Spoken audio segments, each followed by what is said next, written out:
নমস্কার, S Bangla news online খবর সব দেখাবো আমরা।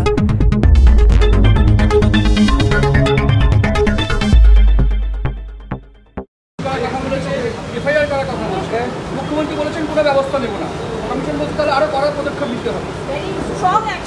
আচ্ছা, আপনাদের কালকে প্রশ্ন আছে, একবারে করে নিন। আমি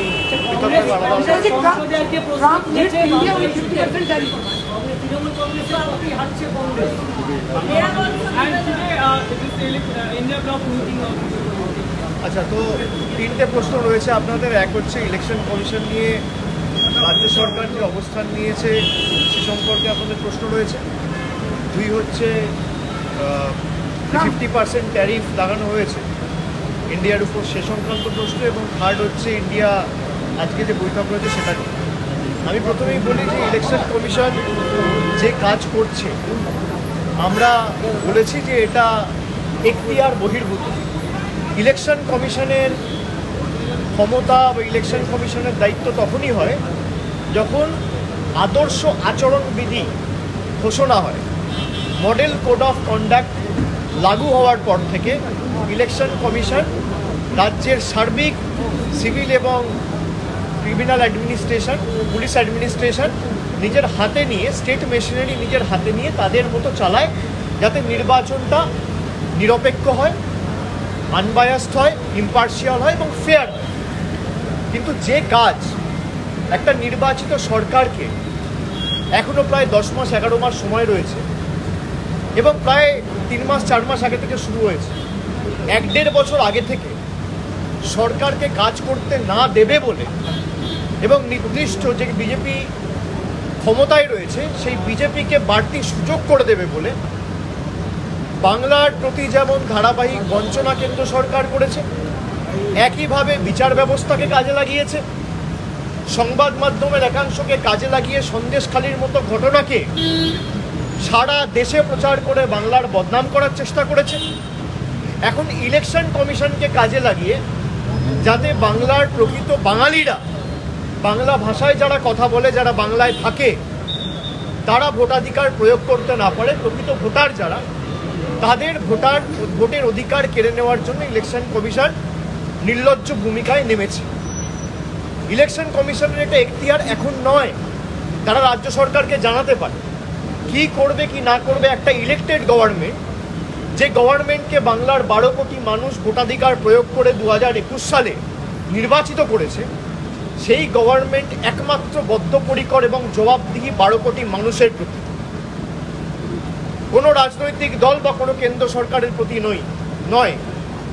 আমরা বিচার ব্যবস্থাকে সম্মান করি, কিন্তু যেভাবে 2021 সাল থেকে আজকে 4 বছরের মধ্যে প্রায় 50টার বেশি সিবিআই তদন্ত কলকাতার হাইকোর্টের বিভিন্ন বেঞ্চ থেকে কেন্দ্রীয় সরকার প্রভাব খাটিয়ে বাংলাকে ছোট করার জন্য এবং তৃণমূল কংগ্রেসকে চাপে রাখার জন্য যেভাবে হেনস্থা করেছে বাংলার মানুষ দেখেছে। এমনকি গত বছর এই সময় আরজি কর নিয়ে যেভাবে রাজ্য সরকারকে আক্রমণ করা হয়েছে, যেভাবে বদনাম করা হয়েছে, যেভাবে সারা ভারতবর্ষ জুড়ে দুর্নাম ছড়িয়ে দেওয়া হয়েছে, পরবর্তীকালে সিবিআই তদন্ত ভার গ্রহণ করার পরে যে কাজ কলকাতা পুলিশ 24 ঘন্টায় করেছে, তার বাইরে সিবিআই আজকে 1 বছর হয়ে গেল কিছু করতে পারেনি। আমি আগেও বলেছি, আবার বলছি, যে যারা বাংলাকে ছোট করছে নিজেদের রাজনৈতিক স্বার্থ চরিতার্থ করতে, তারা বিগত দিনেও জবাব পেয়েছে, আগামী দিনেও তারা শিক্ষা পাবে। 2021, 2024-এ তারা শিখে, ভুল থেকে মানুষ শিক্ষা নেয়, বিজেপি শিক্ষা নেয়। এখন জল জীবন মিশনের সব টাকা বন্ধ, বাংলায় যে পানীয় জলের কাজ চলছে সব টাকা বন্ধ করে দিয়েছে কেন্দ্র সরকার থেকে। এখন শুধু 100 দিনের টাকা, বাড়ির টাকা, এখানে রাস্তার টাকা বা 100 দিনের টাকা বন্ধ নয়, জিএসটির টাকা বন্ধ নয়, এমনকি জল, যেটাকে আমরা জীবন বলে জানি, জলের আর এক নাম জীবন, মানুষ জল ছাড়া বাঁচবে কোত্থেকে, সেই জলের টাকা বিজেপি সরকার বন্ধ করে দিয়েছে। আপনাদের ডোনাল্ড ট্রাম্প নিয়ে যে প্রশ্ন রয়েছে, আমি আপনাদের বলি যে এই প্রশ্নগুলো আমাদের করা উচিত নয়। যাদের ছবি রয়েছে ডোনাল্ড ট্রাম্পের সাথে তাদেরকে এই প্রশ্নটা করুন। যাদের হয়ে ডোনাল্ড ট্রাম্প এখানে প্রচার করতে এসেছিল আর যারা গিয়ে ডোনাল্ড ট্রাম্পের হয়ে 2019 সালে আমেরিকার টেক্সাসে প্রচার করেছিল তাদের এই প্রশ্নটা করুন। 50% ট্যারিফ ভারতবর্ষের উপর লাগানো হয়েছে।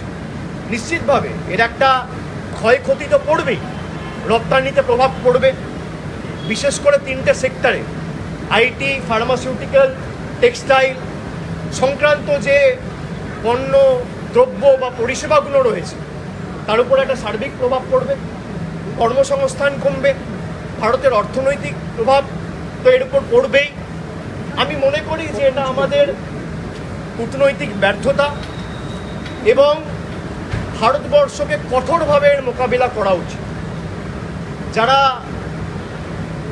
ভারতবর্ষকে ছোট করতে চায়, যারা ভারতবর্ষের উপর চাপ সৃষ্টি করতে চায়, কি কারণে এত ক্ষমতা তাদের হলো হঠাৎ করে, যে সরকার 56 ইঞ্চি ছাতির কথা বলতো তারা ক্ষমতায় থাকার পরেও তাদেরকে বুড়ো আঙ্গুল দেখিয়ে, লাল চোখ দেখিয়ে চায়না থেকে শুরু করে সমস্ত দেশ, আমেরিকা, সবাই, আমি আপনাদের বলছি, আমি বাইরে এগুলো বলতে চাই না, আমি সর্বদলীয় ডেলিগেশনের পার্ট হয়ে 5টা দেশে গেছিলাম। আসিয়ানের মতো মাল্টিল্যাটারাল ফোরাম 11টা দেশ নিয়ে তৈরি, সেখানে সিঙ্গাপুর রয়েছে, মালয়েশিয়া রয়েছে, ইন্দোনেশিয়া রয়েছে, কাম্বোডিয়া রয়েছে, ভিয়েতনাম রয়েছে, লাওস রয়েছে, 11টা দেশ নিয়ে তারা পেহেলগাম নিয়ে পাকিস্তানের উপর চাপ সৃষ্টি করা দূরের কথা, কন্ডেম করে একটা স্টেটমেন্ট দেয়নি। এই ব্যর্থতা কার? ডোনাল্ড ট্রাম্পকে নিয়ে ভারতবর্ষে কোভিডের 1 মাস আগে গুজরাটে প্রচার কে করেছিল? ডোনাল্ড ট্রাম্পের হয়ে প্রচার করতে গেছিল টেক্সাসে কে? ডোনাল্ড ট্রাম্পের হয়ে আপনি প্রচার করেছিলেন, বিজেপির নেতারা করেছিল, যোগ্য করেছে বিজেপির কর্মীরা ডোনাল্ড ট্রাম্পের দীর্ঘায়ু কামনা করে। এ তো সমাজ মাধ্যমে রয়েছে, আপনারা দেখেছেন। So I think people who have campaigned for Donald Trump, and Donald Trump also came and reciprocated the same 2 months before COVID in 2020 in Gujarat. And the Honorable Prime Minister, he also himself went and campaigned for the then US President Mr. Donald Trump in 2019. If I am not wrong, I exactly remember the date, it's 22nd of September in 2019 in Texas. So someone who campaigned for Donald Trump will be in an ideal position and situation and far more apprised and will be able to answer with clarity that what made Mr. Donald Trump and the US government impose a 50% tariff on India. The onus is on him. The onus is on the incumbent NDA and BJP government, not Trinamool Congress. Why Mamata Banerjee never invited Donald Trump? The Trinamool never invited Donald Trump. No one from Trinamool went and campaigned for Donald Trump. Mamata Banerjee or anyone from Trinamool Congress, did they go and campaign for Donald Trump? Who went and campaigned for Donald Trump? Let me show you a small clip. A small clip.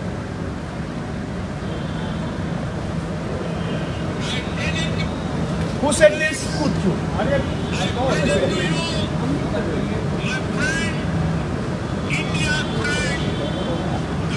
Who said this?